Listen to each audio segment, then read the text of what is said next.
రామాపురం అనే గ్రామంలో రాజు, మధు అనే ఇద్దరు బాలులు మంచి స్నేహితులు. వాళ్ళిద్దరూ చిన్ననాటి నుంచి కలిసే పెరిగారు. ఒకసారి గ్రామంలో ఒక పెద్ద పోటీ ఏర్పాటైంది. పోటీలో భాగంగా వారు అడవిలో దాచిపెట్టబడిన నిధిని వెతకాలి. ఈ పోటీలో ఎవరు అడవిలో దాగిన నిధిని కనుగొంటారో వారికే గ్రామ పెద్ద చేత బహుమతి అందుతుందని ప్రకటించారు. రాజు, మధు ఇద్దరూ ఆ పోటీలో పాల్గొనాలని నిర్ణయించుకున్నారు. ఒకరోజు పోటీ ప్రారంభమైంది. రాజు, మధు ఇద్దరూ కలిసి అడవిలోకి వెళ్ళారు.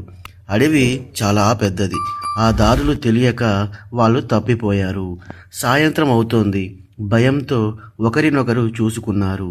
అప్పుడు రాజు, మధు, మనం ఇక్కడికి వచ్చేసాం, కానీ మన దారులు తప్పిపోయాయి. ఎప్పుడు నిధిని వెతుకుతామో తెలియదు అన్నాడు. అప్పుడు మధు, చింతించకు రాజు, మనం కలిసి ఉంటే ఎలాంటి సమస్యలైనా ఎదుర్కొనగలం అని అన్నాడు. కాసేపటికి వాళ్ళు ఓ పురాతన చెట్టును చూశారు. ఆ చెట్టు వెనుక ఓ చిన్న బంగారు పెట్టె కనిపించింది.